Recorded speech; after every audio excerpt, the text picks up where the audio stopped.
İran'dan sesler. رادیوتئاتر نیه ایرانسکا رöster 2011. نمایش‌های رادیویی بر اساس روایت‌های واقعی based on real events from Iran today.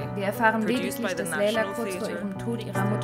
Dükkana başka müşteri gelmişti. Sigara almak isteyen bir kadındı. What's wrong? Kasanın orada... Her eyes searching me. کسی بیاد Nothing. منو از در I ببره replied, بیرون breaking و free. بعد از Anders als دوازده eine Geschichte von love Leila you. Majnun ist in unserer Goodbye. Pacing around in the lethal heat of my cell, تمام where this روزایی که در joke of سل an راه air میرفتم و به conditioner دریا is فکر constant.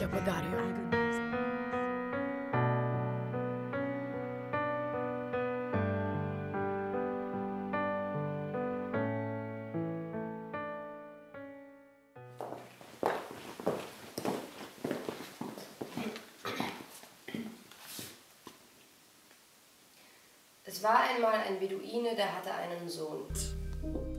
Ni döms till 6 månaders fängelse och 80 piskrapp för prostitution.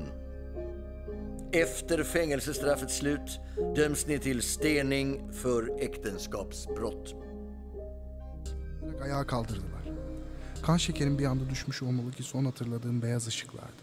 Bayılmışım. Keskin bir acıyla uyandım. Küçük karanlık bir odadaydım. Burada da aynı tehlikenin var olabileceğini tekrar hatırlatmak bizim için önemliydi. O yüzden altıdan sonra tiyatro bu projeye zaten yani çok hevesle ve ilgiyle yaklaştı. Och jag tror att den här sortens projekt för mig öppnar ögonen kring hur viktigt det är i en annan kontext med det här yrket. För att vi har enorma möjligheter. Det är ett maktmedel. Precis som alla intressanta berättelser berättade någonting om människan i stort också. Och det är det viktiga för att det ska kunna bli någon typ av konst. Och den kvaliteten fanns i de här berättelserna trots att de var rent dokumentära och inhämtade också från intervjumaterial och både skrivet material men också återberättat material. همیشه معتقدم ما در خارج کشور بایستی که به غیر ایرانی ها نشان بدیم که وضعیت داخل کشور ما از لحاظ حقوق بشر از لحاظ وضعیت حقوق مدنی و حقوق قضایی بر چه منوال هست.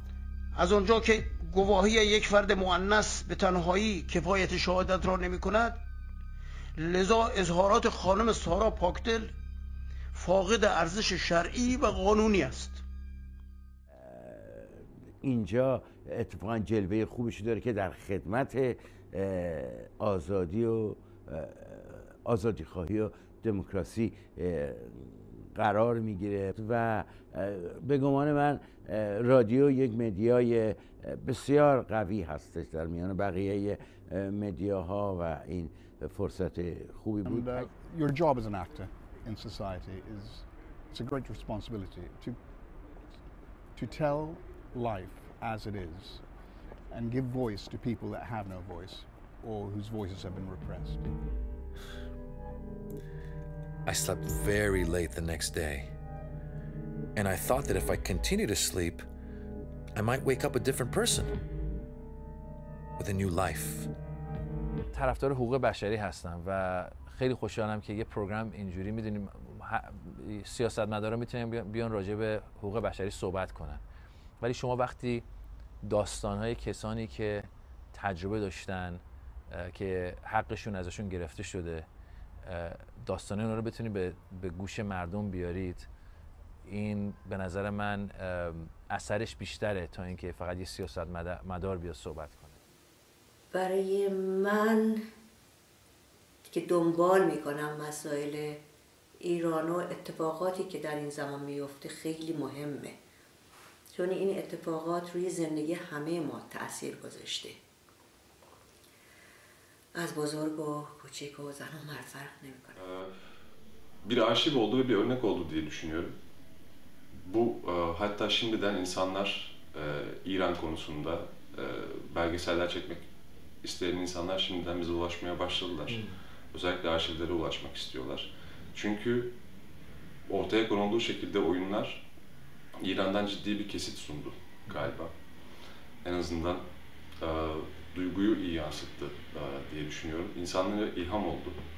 Bunu söylemek lazım. Ve bundan sonrasını açtı diyemem, öncesinde de başka şeylerin yapıldığı aşikar. Ama bu konuda iyi bir, sağlam bir halka.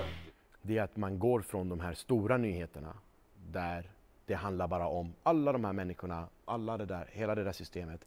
Och Iranian Voices plötsligt går ner till en människa, en person som får komma till tals och säga så här, det här har jag varit med om. Det här gjorde jag blev stressad och sa, vad är det som jag måste skriva under?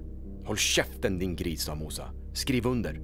Plötsligt vek sig mina ben. Soldaten hade slagit mig bakifrån på benen med batongen. Jag ramlade på golvet. Den fräcka jäveln kräver en förklaring av oss.